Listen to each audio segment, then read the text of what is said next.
work with the planning board to come back to us? At the moment, I just turned the master out. the land court has remanded the hearing to the planning board. We have a hearing scheduled for December 18th with the planning board.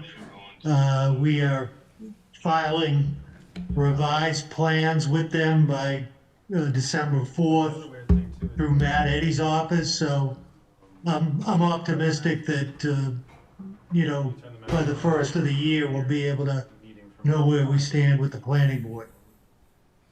Okay, so that almost 2 months, will that give you enough time to make changes or anything?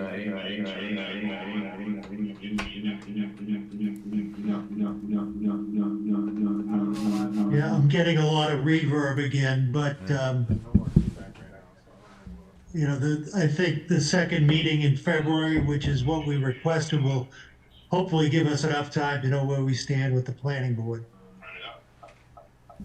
Okay. Any questions from commissioners on this, on the continuance, which would be? No, they want to go to.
Richard, Sandy, things before I speak.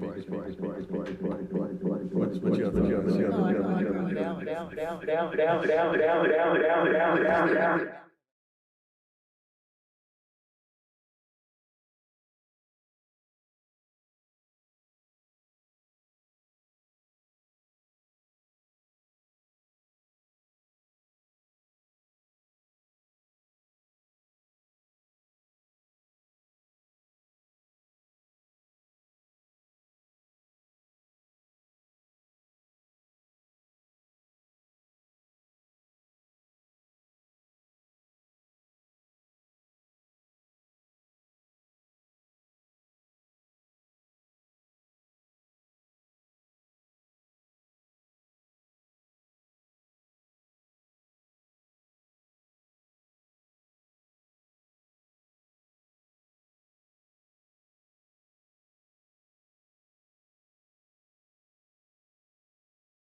responding to the directions of the land court here, who has ordered, the planning board to reopen the hearing and reconsider the application. So until that happens, there's nothing further for us to move forward. And, we are optimistic that with this meeting coming up in 3 weeks, we're going to be able to make some progress with the logjam we're in. Okay. Thank you. All right. And maybe want to make a motion?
Proposed were designed by Andrew Garrelay, and there were some requested changes to some of the plant species that I think Andrew addressed and submitted to you on the current landscape plan. But I'm going to turn it over to Andrew to go through the particulars, and then I'm here to answer your questions. Now there's not a cloud, but I'm thinking it's because there's no Zoom. Yeah, but are they speech? Hi, Andrew Garrelay, Yarmouth Port Design Group. Just to kind of give you a quick walkthrough of it, there's kind of three things going on the site.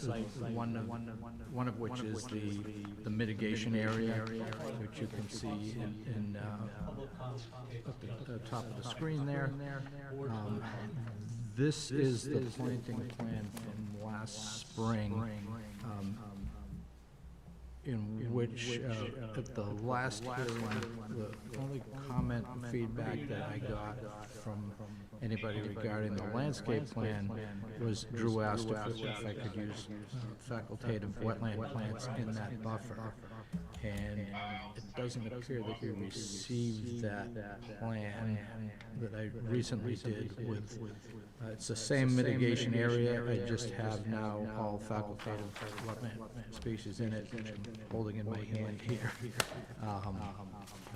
Doesn't look like you got it. It would have been dated 10/24/24. Looks like it was there.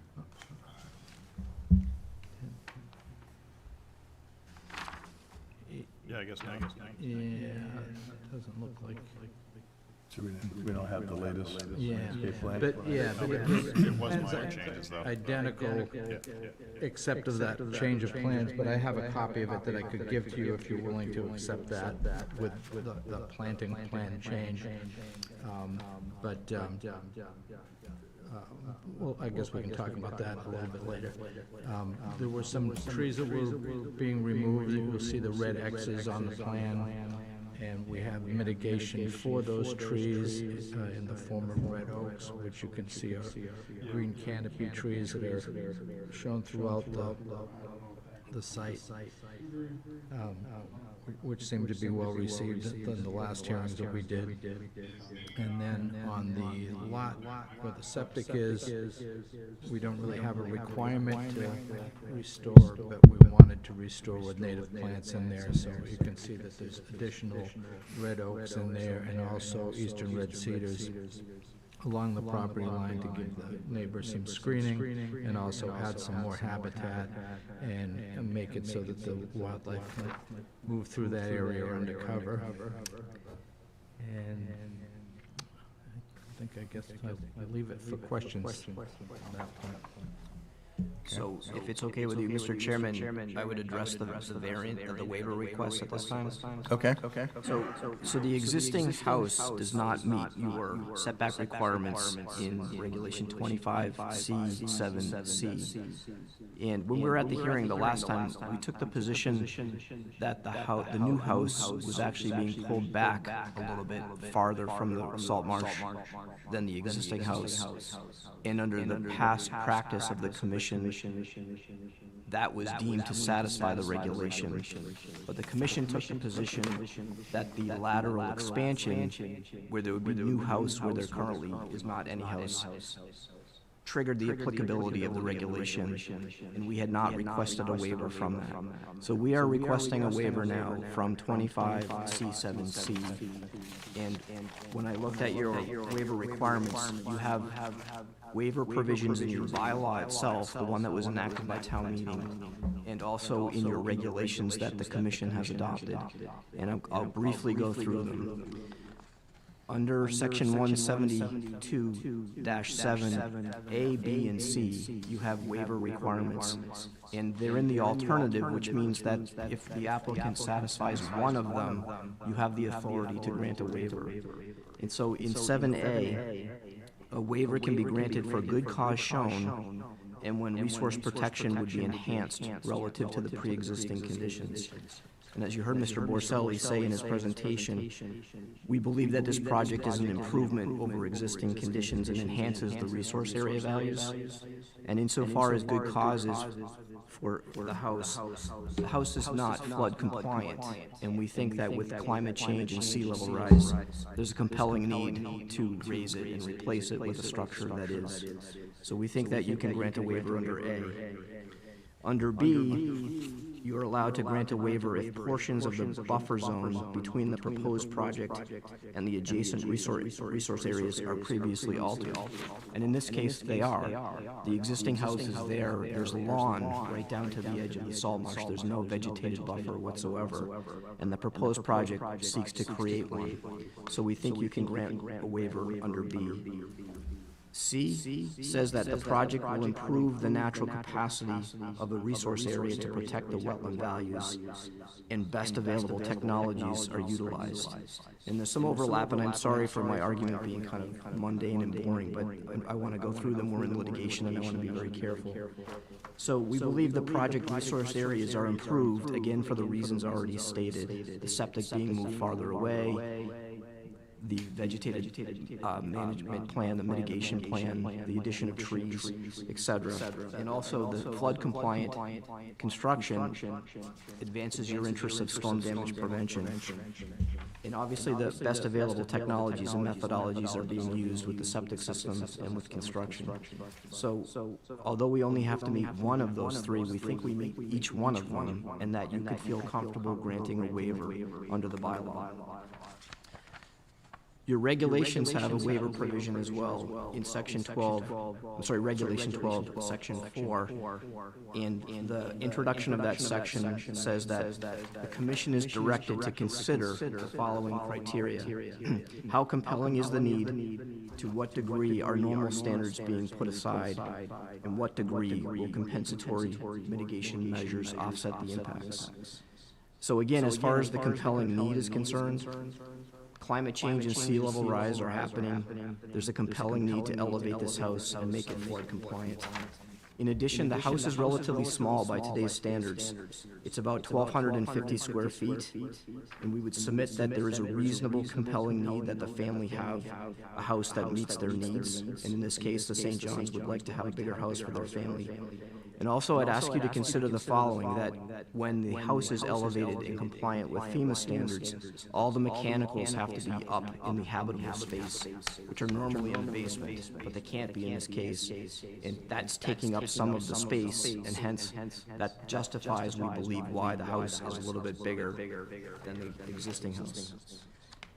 2, what degree are normal standards being set aside?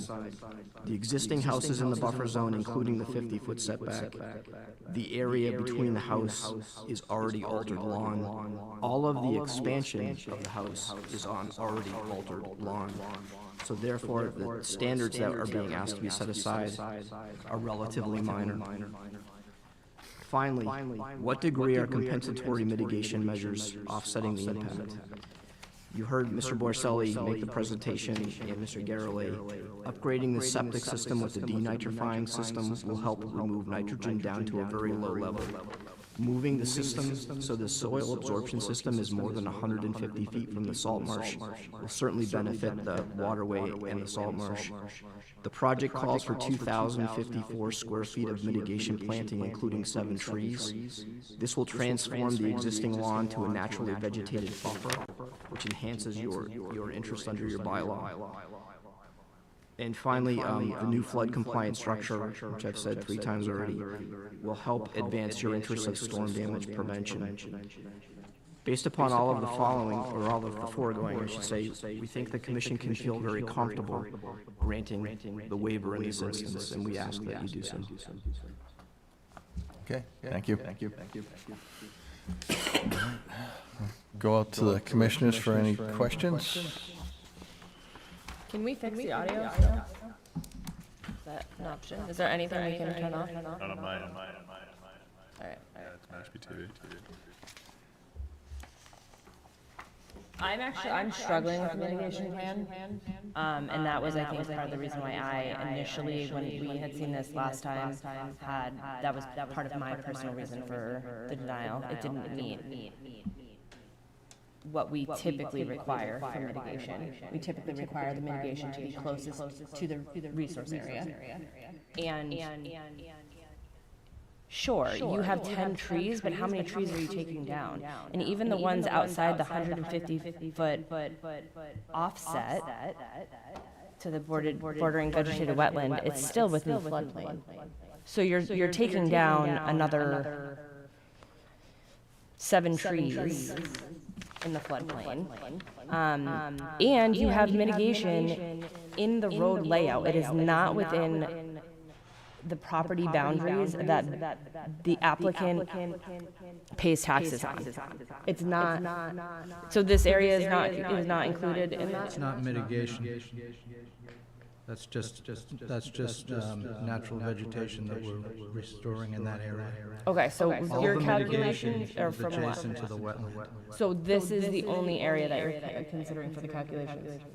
That meets the calculations, correct? And then the trees are where? The green, the ones in green are as compensatory plantings for regulation 25 for trees being removed in the flood zone, and therefore they're being planted anywhere in the flood zone. And then the trees that are removed for the construction of the house? I'm sorry? Are the trees that are being removed for the construction of the house being included into the mitigation plantings? No, they're on the lot. They're the green trees that you see. They're not in the mitigation area, because they would displace the other nice wetland buffer that we're making. So because the trees that are being removed near the house, it's basically because of the driveway. So there's one just behind the garage toward the wetland that's not in the driveway area. So it's misleading to say that the 2,000 square feet of mitigation, including 7 trees. So it's not mitigation, it's replacement of trees being taken down, Yeah, there's the mitigation. which doesn't include trees. There's the mitigation area for the square footage. Yes, And then the trees that are being removed in the flood zone are being mitigated for separately in a separate area, just in the flood zone. And the trees that are being removed within the buffer. There's no trees being removed in the, well, I'm sorry. There's at least 7. Oh, I thought you meant in the, down there where the mitigation is. Yeah, there's 1, 2, there's a chart. So yeah, when we first were doing this, it was the 0 to 50. Of course, it went up to 75. So, yeah, there's a 16-inch tree, there's a double 8-inch tree, there's a 15-inch tree, an 18-inch tree, and a 24-inch tree. So there's 6 trees that were in the 150, in the 100 zone, and, I'm sorry, yeah, things changed. While we were doing this, that's when you guys made the buffer change. So this was, when we submitted this, it was a 50-foot buffer. In the process, you guys asked us to label the 75 of the 100-foot buffer onto the plan, so we changed that to that. But all the calculations at the time we did this were for the 50 feet and 100-foot buffer. So I'm not understanding why you don't think we're doing this correctly. We've done the square footage buffer is all right up against the BVW, and the trees that are being removed are, well, if you look on the thing, you can see that there's 5 trees that are within the, probably within the 50, certainly 4 of them are within the 50. There's 5 of them are within the 75, and then there's 2 that are outside the 75 but inside the 100. So I'm not following why you don't think we're doing an adequate job. Okay, so the proposed is an 18-foot buffer, is that what that says? Yeah, the square footage, What is the square footage of that area? It's 2,054. Okay. To say in this that 7 trees are added going above and beyond is misleading. I don't think I wrote that. I don't know. What are you reading from?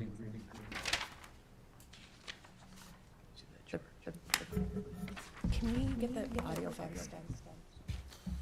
I can't focus. Whoa. Yeah.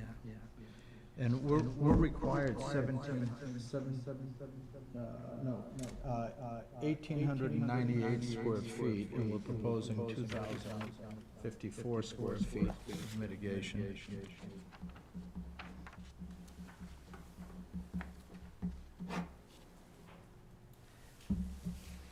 The trees that are being replaced are closer to the wetland than the ones that are being removed. They're making a nice canopy on the left side of the property. It kind of lines up with the eastern red cedars that we have on the septic area. So obviously we've got a parking space in between there, but it is a corridor for wildlife to go through there. That whole side of the property is going to be a tree grove. It's not going to be used for picnics or anything else. It doesn't have an undergrowth, but it's all canopy on that whole left side of the property. There's nothing usable here for recreation or anything else. It's a really good, I don't see why it wouldn't be looked at as being a really good. Well, because it's just replacing the trees that were taken down. It's not as though they're given that's all I'm extra saying. out of the, it's not like. I'm not saying that it's any extra. It's compensatory for the removal of the trees. Okay. That's all I'm saying. Okay. Never said more than that. I was trying to understand if they are mitigation or if they're replacement. It sounds like they're just replacement for the trees that are being removed. Those are replacements for the trees being removed. Okay. The driveway and cobblestones in the road layout, like that whole part, I don't know if you want to speak to the concerns of the neighbor. Yeah. If I can add on that, we had this discussion the first time around. If you look, the only place the cobblestone is within the road layout is where, from the middle of the center line of the road toward the house, except the lot that the homeowners own where the septic's going, then they own both sides of that, so we have cobblestone on that side of the road in that location. And nobody owns beyond this? Nobody needs to travel down Mashpee Road West? We went through this all before. I don't remember all the ins and outs of it, but we had this, we went through this all last year. Yeah, and I think it was a problem then. I thought It that was we, resolved. I thought we addressed that, so, Alex, I have 2 comments about that. So what I had said the last time, and I read the neighbor's letter, and so when there's rights of way, persons that have the right to pass and repass have that right. And the person that owns the underlying, I'm going to call it the dirt, has an obligation not to unreasonably interfere or prevent that kind of access. But the person who owns the dirt does have the right to modify that as long as it does not unduly burden the right to pass and repass. Sure, does the applicant pay taxes on that road? Yeah, because they own it. They own both sides of that road, so they own to the middle, subject to rights of passage back and forth over that. So But if I may, I don't mean to interrupt you, but the other point that I wanted to make is that the commission is not supposed to get into property rights matters. The commission is supposed to review projects for impacts Sure, upon. Brian, but I'm not gonna approve a plan that's blocking someone's pass and repass. So I'm asking, do they, it's a paper road, or it's not, I mean, yes, it's on here. They own either side. Are they paying taxes on that middle strip? They pay taxes on the land they own, and they own to the middle of the road. And if I can go further, there's not going to be an obstruction. Right now, the road is, I think, weren't you at the on-site, with the DEP? I forget, maybe you I was were. not. So the road is not fully wide. It's about a lane or lane and a half. And it's either dirt or gravel. It's been some time since I've been out there. It's a very rural, bucolic, hardly used road that there's no one beyond the St. John's to get to. It effectively ends there. Oh, yeah, beyond the St. John's property, it's fully wooded within the layout of the road. So I would agree with your assessment that it's a paper road beyond the St. John's property, and heading, which direction are we going? South, southerly, heading towards, away from their house.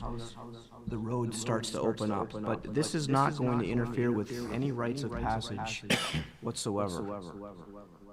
And there was a request the last time about keeping the cobbles low so that they're passable, and I believe that we did that. So this is not going to interfere with passage.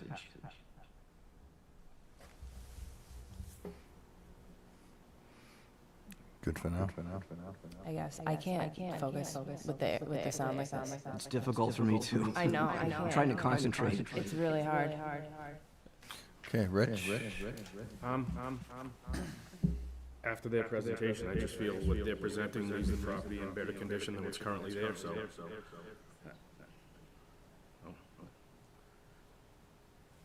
Okay. Thanks. Sandy? I just had a question, not pertaining to that, but I noticed that Drew had a condition that no work would commence if we approve this until.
Okay, moving on to the next hearing, 19 Keel Way, Julianne E.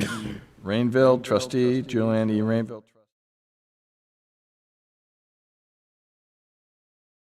And a long stairway to dock, representatives Wet Tech Land Design.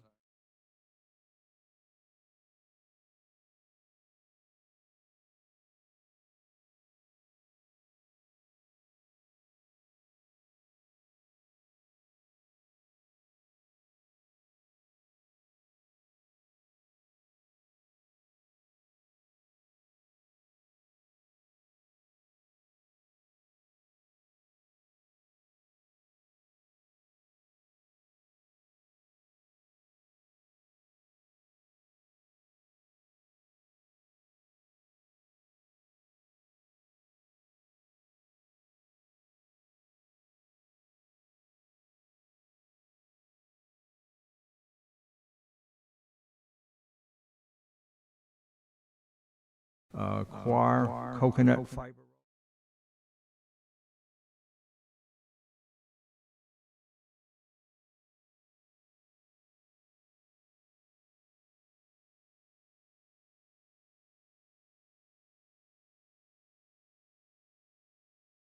And beginning and ends to the project.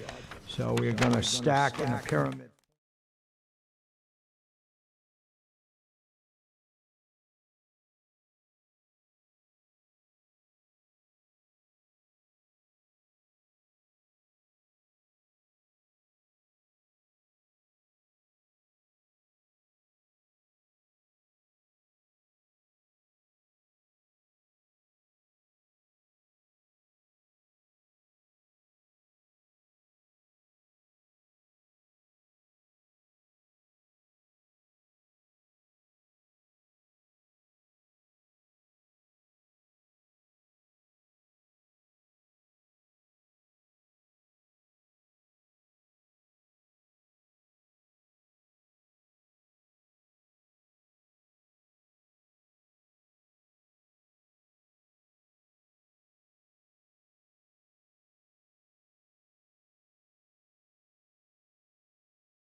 Of the coastal bank, which are sloughing.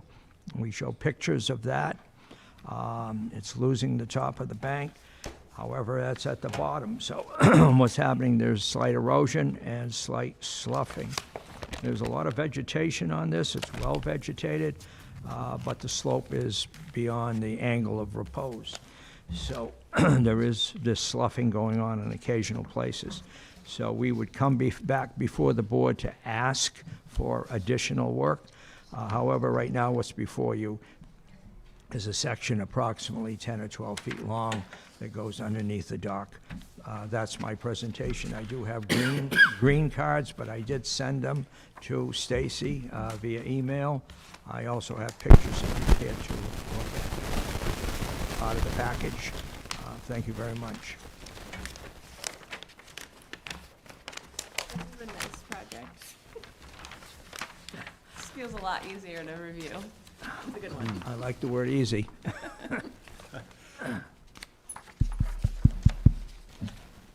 Yeah, I don't have any real concerns with it. Rich? I don't have any. Sandy? So, Krista, so you're gonna add in 6 new pilings for the dock? Is that shown with caps on it?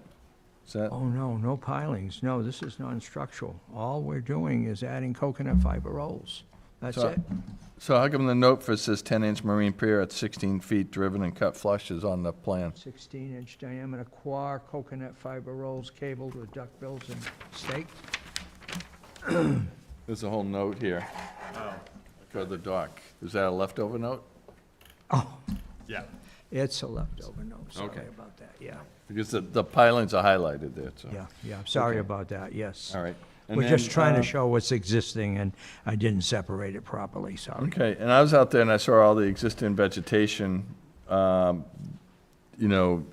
the fence, in between the pool and the fence and the deck and the Yes. fence. Is that gonna be, No, not touched. Nothing's gonna be touched there? No, it's well vegetated, it's stable up saw a above note and there on on- the slope.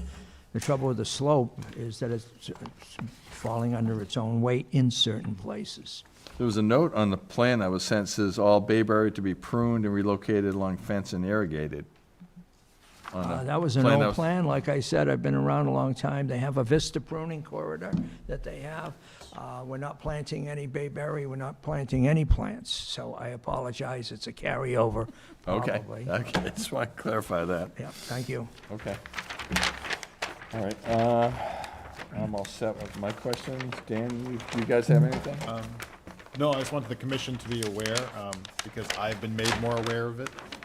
This is there is multiple houses on Keel Way that have this, and there's also one easement I know of on Keel Way that has this for New Seabury as well, where they put core logs under their stairs. The bank is very steep on Keel Way, and a lot of the houses do have these stairs going down, so the core logs have been very successful in the other locations I have seen them.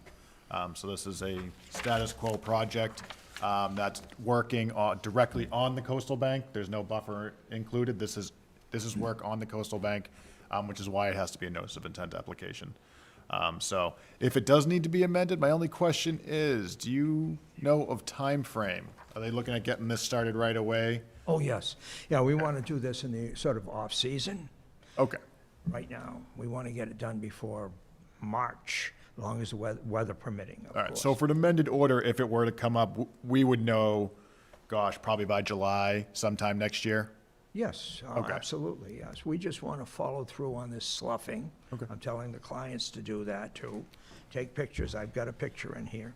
If it continues, we'd like to approach this with the same methodology as before.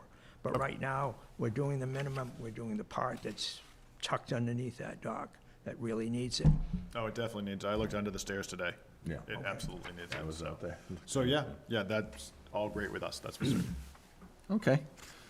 Do we have any other questions? If not, do we have a motion? Sure. I'll make a motion to close an issue for 19 Keel Way. Okay, any conditions? I mean, See the one that Drew mentioned? is the contractor that you plan on using have experience doing this?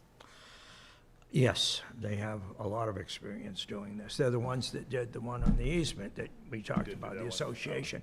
They're very Yeah, I'm versed not in this, worried about and that. sometimes I'll be the construction supervisor for the project as well. It depends on, it's a small project, so. Yeah, the easement one came out fantastic, I will say that. Okay. Okay, so we don't have to worry about that note that Drew put in there. This is true. I would only suggest that you make it a condition just in the event that the homeowners decide to go with a different contractor. I don't think they will, but it's a good condition to have in the event of that scenario. And what does that look like? Do they submit something to you saying they've done it before? Yes, we would just check their background and make sure that they have direct experience in installing soft solutions. Because I've seen many that have been installed by generic landscapers and they've been done incorrectly. I didn't know they had time to do It's a that. good point. Sure, and I make a motion to close an issue for 19 Keel Way and that the project, with the condition that the project uses a installer that has experience with soft solutions.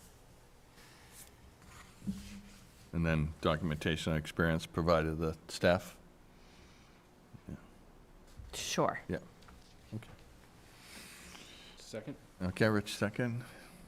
Okay, any other discussion on the motion? Okay, take a roll call vote. Alex? Yes. Rich? Yes. Sandy? Yes. And I vote yes. All set? Thank you very much. Thank you.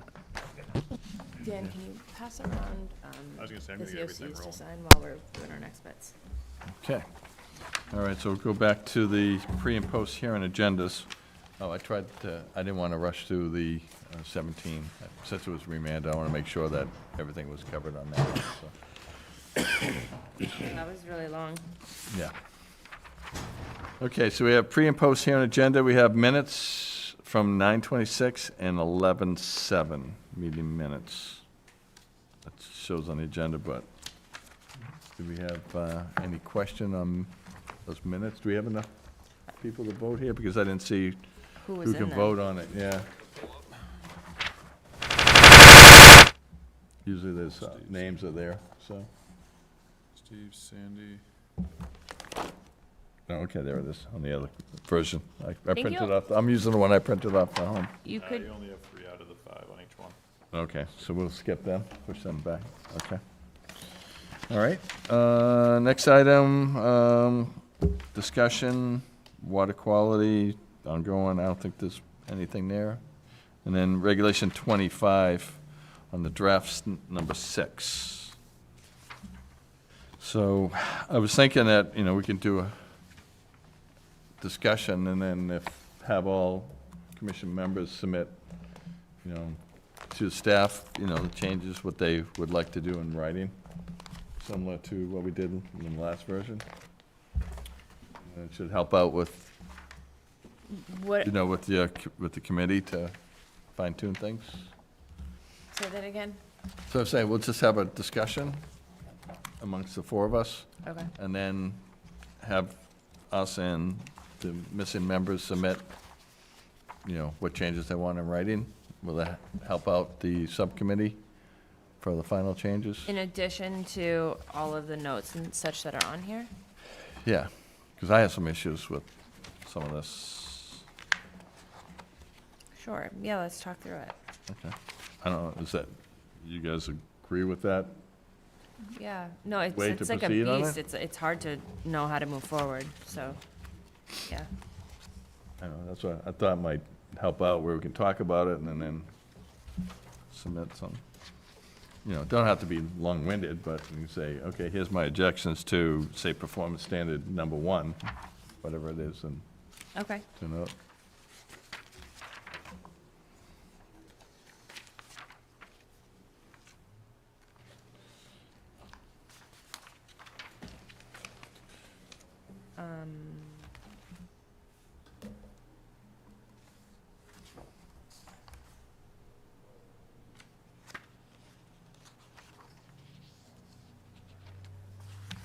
You have any, you want to read a little bit more? Want me?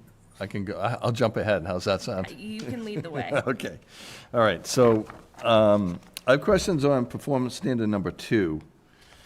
It says, existing buildings may be renovated or reconstructed, must be built using flood-resistant construction and limited to the legally permitted existing building footprint. I understand that, and I think DEP's heading that way, I believe. Yeah. But then new additional structures include not limited to building additions, sheds, pools, patios, retaining walls, except for raised septic system, fences, garage, and other premises, Chris, that will not be allowed. I'm a little concerned with that because the building code says you can put an addition on a house in a flood zone. And they're taking away, it sounds like we're taking away property rights. Yeah, but like building code is meant to like protect the building. It's not meant to protect the resource area. And, I mean, we have been told by council that multiple times that like our purview is looking at the resource area and that building code isn't designed to protect the resource area or the wetland or any of that. It's designed to protect the building. So I hear you, and I definitely hear that. I don't know. It's like, how do you address the problem of too many houses in the floodplain? Like, when the storm does hit, that's going to hit us inevitably. How can our town be best prepared? And it seems as though not increasing in the floodplain is like the best way to be prepared. So, I don't know with that one. Yeah, I don't, well, the building code says you can build additions in the flood zone. And if you have say you have enough property, say in Papaneset, you have a small house and you want to put an addition on that small house, and it's flood zone compliant, and they can do it per zoning and the building code, I don't know how us as a commission can say you can't build an addition. Then the other thing too is fences. Fence is not a structure. That's a landscape feature, you know? I mean, so is a patio.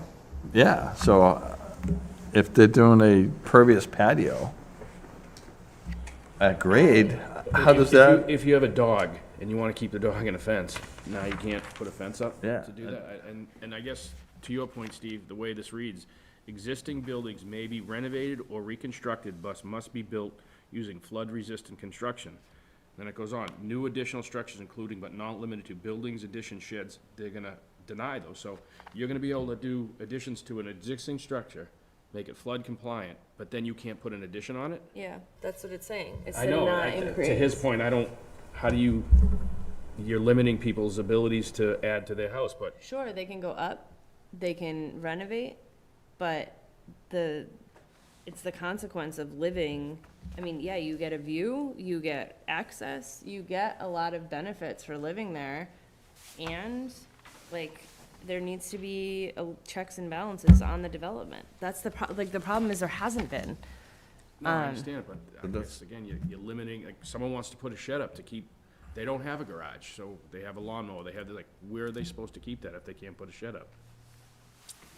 I think there's always exceptions. I mean, people can come in And ask for you know, a waiver. if it's a hardship, not, you know. But, Well, then it should be spelled out there. well, there you go. Right, yeah. Yeah, I think this would, this would get overturned in court in a heartbeat, just because, if the zoning board and the building code allow additions in flood zone, as long as it's flood zone compliant, Right, but again, and, yeah, so we're gonna say, okay, you're in a flood zone, so a landlocked parcel in Pompanesett, right, we have no mitigation requirements for that. Landlocked, no. Right. So we can't even do mitigation, so, I don't know, I'm struggling with that. Thank you. Then number 5 is about increase in flow. Does that meet all the current Board of Health regulations? So saying, for rate less distance from the current groundwater elevation, the maximum groundwater elevation is less than 7 feet. The Board of Health is 5 feet regulation, so I don't even know if that matches with Board of Health requirements. so we can make a note that needs to be.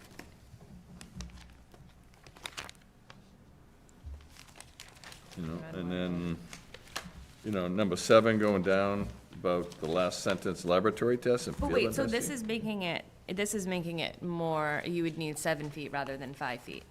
So Right, but it's then- making it more protected than what the Board of Health has. Because our charge is to protect the groundwater. The Board of Health is, right? That's what you're Correct, saying? correct, but then you're going against the Board of Health regulations. No, so because it's the elevation, They're 5 feet separation. right, so we're asking for 7 feet. You can ask for something more. You can't allow something less. Correct? Right, but we should match up with the Board of Health regulation. I understand that it's more protection for the groundwater, but then that's gonna, if the health department's saying it's 5 and the other one issuing the permit for the septic system, we're not issuing permits for septic system. So how can we dictate 7 feet when the health department says 5? I mean, the health And that's department what the says you DP regs are too. We have to see where that came from. That's a good question, where it came from. Yeah, that's, so, okay. And then, it's going on to number 7, on the 4th paragraph, talking about the coastal A zone. The building code is changing on January 1st. It's going into the 10th edition, so if we're still saying vertical walls are prohibited in the coastal A, other walls may be permitted, so we ought to match up to the building But code we there. didn't know that at the time we did this. Right, yeah. So, yeah, that just came in. You should send that I in. think at our last meeting Right. that day, I found out, so I think we just ought to match that up with the building code. And then number 8, paving or placement of brick or concrete block for newer existing roads, driveways, pathways, and parking lots are prohibited. So we already have a paved road, say in Papaneset, you go down, say Jeep Place, one of those roads, it's paved road, and it gets wiped out in the storm. You mean the town can't put a paved road back in? Replace it? What number are you on? Number 8A. So.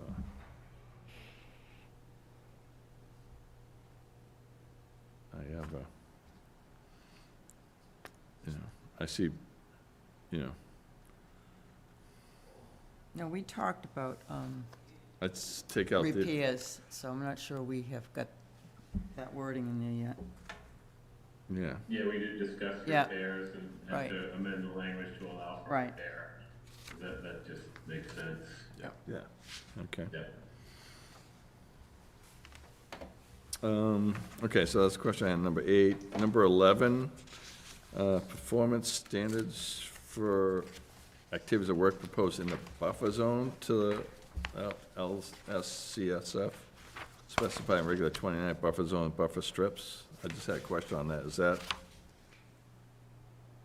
thought we talked about taking out buffer zones. Like a buffer zone to the floodplain? Yeah, Drew wants us to get rid of buffer zones to the floodplain, but there's the discussion of, well, how do we as a commission relax the regulations when we have the situation we have in town with our water? And I mean, there's just like a blunt discussion about it, right? So, it's like saying, well, we don't have the capacity to do it. Okay, well then let's advocate for the capacity to do it. Rather, if we have it, why not protect it and make it better than just saying, oh, well, we can't do that, when arguably it just needs to be advocated for. That town meeting most likely would support the addition of support or staff to make that happen, is the sentiment. okay, So that's the discussion. yeah, I thought, okay, So so, there's a little more to it than that, part of my rationale for adding a buffer zone is that you have to have standards for that buffer zone, and right now there aren't any. So that's just something to consider. We have been discussing in the bylaw review subcommittee about adopting what's called a coastal resiliency zone, which is part of the Cape Cod Commission's, part of their plan for the flood zone regulations, and that it's more localized. It's not necessarily a straight up 150-foot buffer. It Right. varies from place to place. So where each committee member is kind of doing research on that right now to see how that might be able to fit in Okay. and substitute a buffer zone instead. yeah, Yeah, there was like some good mapping for that, right? Yes. I'd be open to that instead of buffer Yeah. zones, yeah. That's what we're looking at, instead of a generic 150-foot everywhere, going with, more localized conditions and recommendations and, seeing where that lands.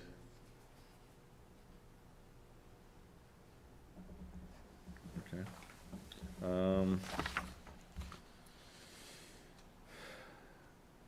Trying to think, I think that was it. I'm looking at number 15.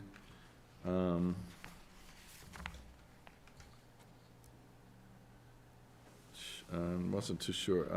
Yeah, I had a note originally, is there a regulation in the zoning bylaw addresses a standard or with the planning board? I don't know what this.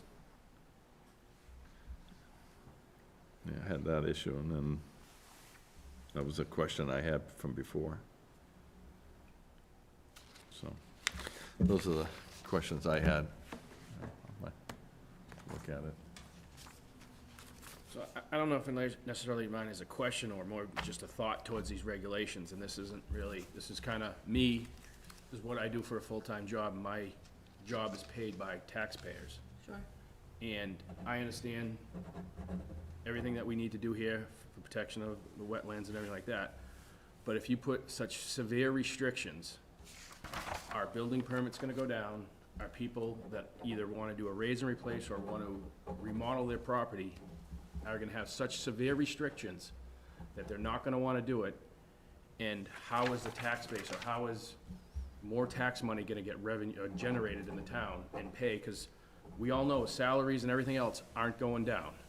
So do you continually just raise taxes on people, or if properties do get fixed, obviously the town can raise taxes on those properties? So I guess it's kind of a, more of not a, just a thought on some of these regulations, because I think it can impact the revenues of the town. So what I'm hearing is that the tax revenue of the town is more important than the resource area. That's And not- I don't think that's necessarily what you're trying to say, I didn't but say that, but I'm saying you have to think about that, because I've been doing my job for 28 years. Every 3 or 4 years, we renegotiate for a new contract. Everybody does that. Teachers, police, fire, DPW, Sure. they all do that. sure. Those salaries aren't going down. So how do you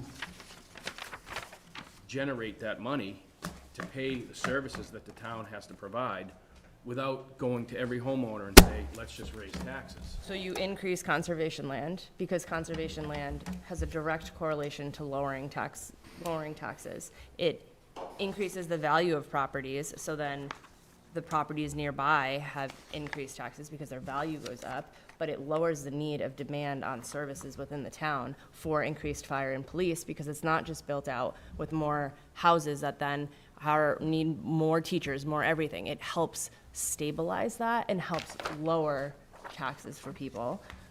I hear you, like, yes, everything's going up, health insurance, all of it. It's always negotiated for more. So you think that by saying people can't expand their house, that it would lessen the desirability of it? Is that what you're saying? I think it was certainly restricted, because if people are thinking, well, you know, if I can't do an addition or add a garage or something like that, I just don't know how that, and I understand what you're saying with conservation. Obviously, you know, having multiple, 15, 20, however many developments you have, I understand that. But raising taxes on people isn't the best thing either. I don't see the relation, so I need you to explain it another way for me, Rich. How does telling someone, everybody within a certain zone, that they can't increase the square footage, the footprint of their house? They can go up, they can go up. They can make it floodplain compliant. How does saying you can't increase your footprint relate to increasing people's taxes? Well, all I'm saying is if you allow people to do some of these projects, obviously the value of their home is gonna go up. So which means they're gonna get, and that's the price you pay. If you wanna do a 3,000 square foot, whatever it is, you're gonna get taxed more. And all I'm saying is if those larger projects aren't done, or people don't allow them to do it, where does that tax revenue come from? I don't see the relation, because I think this commission is, our responsibility is to the resource areas. And I think And I've if you- expressed that. Right. So I don't think that what you're saying is sort of people move out of town, or they won't, sell because they can't build a McMansion on this little piece of Well, I don't wanna use the property, term or? McMansion, because everybody doesn't build a 3,000 or 4,000 square Well- foot house. But they might build a 5-bedroom house. Right. Well, the way it was explained to me is, somebody has a small house in Papaneset, and they can't afford to do, because the FEMA regs and the building code say once you go past 50% of the value of the house, Sure, you have to redo the whole thing. redo the whole thing. So some of these people can't afford to do it, but they can put on a small 10-foot by 12-foot addition to get a little more space that stays under the 50%. They can afford that. They can't afford to tear down, rebuild, and do a whole new house. How does that relate to taxes? Because you're adding to the house is valued at a higher dollar, and you're gonna get taxed at that. So those people's taxes are going up. Yeah, but they chose to do that. That's all I'm saying. Like, I know if I build a new house, or I add an addition on it, it's gonna increase my property value, right? Sure. So I'm gonna get taxed on that increased property value. That's more revenue for the town. So you're worried that the town's not gonna get enough revenue if people aren't expanding their houses? I think it's certainly gonna diminish that, yes. I don't see how that I think relates. I think Rich's that's a red concern herring. Yeah. that for towns, they are classified as municipal corporations, and as such, one of their biggest revenue builders in every town in the country is building permits. So if you have stricter regulation, whether it be conservation or zoning or buildings or whatever it may be, you will have, the concern is there would be a reduction in building permits, and to offset that cost is to redistribute tax levels. So you'd have taxes going up, possibly, I'm not saying it would. You could possibly have taxes on individual properties going up where they haven't done any work on their houses, simply because there hasn't been as much revenue coming from, you know, a Board of Health permit or a building permit or things of that nature. I think that's what Rich is Yeah, and aiming I at. mean, kinda on the flip side of that too, is if revenue isn't increased or generated, then you know what happens, layoffs. I don't see how that concern relates to this. I think that concern relates to the town strategically planning their finances. I don't see how that is a trade-off for conservation. Like, that's why we are here, because if you don't speak for the trees, so to speak, corporations won't, because there's no money in the trees. Like, it doesn't work that way. So we are here to protect the interests of the resource area, the tax revenue and all that. The town can solve those problems, and they will have to solve those problems, but it doesn't need to be at the expense of the resource area. Or even, I don't think that needs to be, sure, we can know about it, but I also think there are other ways that money can be generated. Absolutely. So for a town like Mashpee that relies on residential taxes as their primary revenue source, I think that, you know, I understand all viewpoints that are put forth. I think everyone needs to realize that sewering is the biggest upcoming cost in town. Sure. And if your revenues go down, regardless of what the circumstances are, everyone's going to bear the brunt of cost of sewering moving forward. That is the biggest cost coming forward. I haven't even thought about town salaries or anything like that. They take backseat to sewering, which will provide an enormous environmental benefit. So I think this really boils down to trying to strike a balance and, you know, taking into consideration what's reasonable as far as expansion and what is unreasonable and will result in, you know, adverse impacts to the resource area. So, you know, to come across as prohibiting everything outright without consideration of what is truly causing an impact and what may not cause an impact, that's where the balance comes in. So it's really about balance. And I can tell you right now, the town's revenues have gone down substantially. And they're looking at, you know, trying to find creative ways to pay for substantial sewering costs upcoming. So that's where balance can really help things moving forward. You can still protect the environment while using common sense and trying to figure out what is truly impactful and what is innocuous. So that's really, you know, what's going to be the big thing moving forward is creating enough revenue for a multi-million-dollar sewering project, which will result in a substantial, the biggest environmental improvement in terms of water quality. Okay. Sandy, do you have any comments now? Alex, you all set for now, or? Yeah, I guess it's just. Since you guys are both on the subcommittee. I'm right? not. You're I not am anymore? not You're not attending on all the anymore? meetings and Okay, meetings. so, She's okay, still on. so, sorry about that. Okay, I thought you still were. She is on it, but,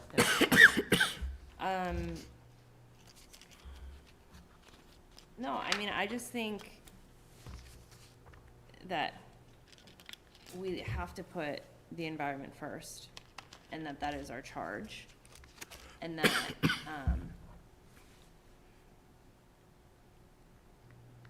limiting development is literally how you do that. Excuse me. And encouraging smart development, and, yeah, we'll see how this all shakes out. but I'm not against limiting expansion in the flood zone at all. Are you all set, Rich? Yes. Okay. Any comment from the public on Regulation 25? Good evening. Yeah. My name's Tim Gilday. I understand I have a 3-minute limit. That's Hi, correct. Tim. Yep. How are you? Sure. And I understand I won't get a response tonight necessarily. Yeah, we're just taking comment. I appreciate it. Thank you. I have corresponded with this commission previously this year. One of the things we asked for, not just for Popponesset, but for Mashpee Town homeowners, would be a meeting with Concom before Rule 25 is finalized. That's all I have. Okay. That's the only thing that you're requesting, having a meeting with the commission, full commission? Prior to finalization of the report, Okay, or, pardon me, the rule. okay. Dan said that that was it the PBA, got a copy of it? That's you? That's me. That's you, okay, so you got a copy of the regulations? That's correct, the draft. The draft, okay, draft number 6. So, We have the latest. okay, do you guys plan to submit some comments back to us Sure, on this regulation? sure. Okay.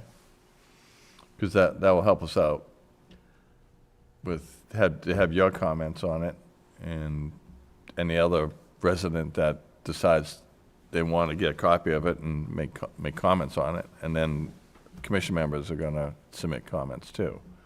Terrific. We yeah. appreciate that. Yeah, and you're aware of the whole process of approving this regulation all the way through? Yes. Yeah, okay. Do you have a time when you'd like that, those comments by? So Regulation 25 has been kind of, as you know, a rolling thing on the agendas. So if you had them by the next one, December In 2 weeks. December 12th, or if you had it by January, that would be up to you.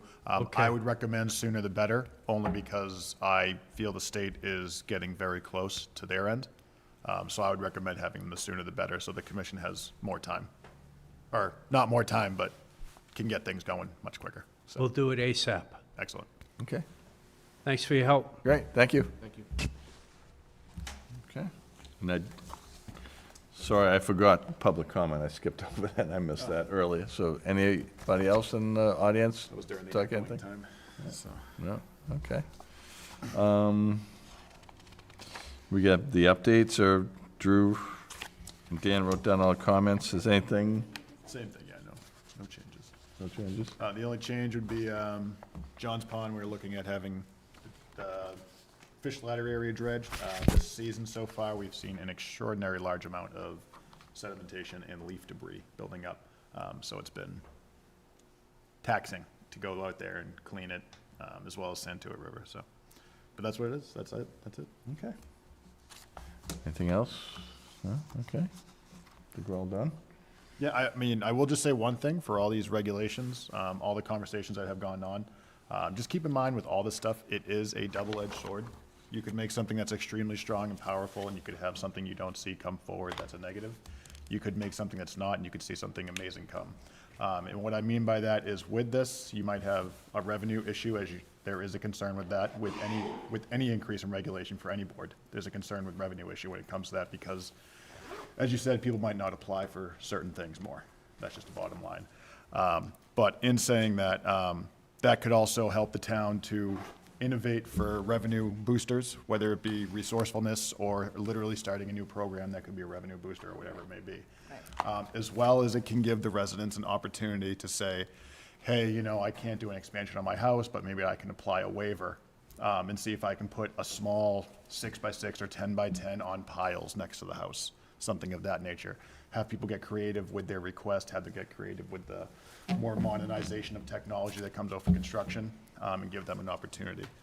So just keep that in mind with all these regulations, that there is always a side to the good or the bad, and it can be used either way.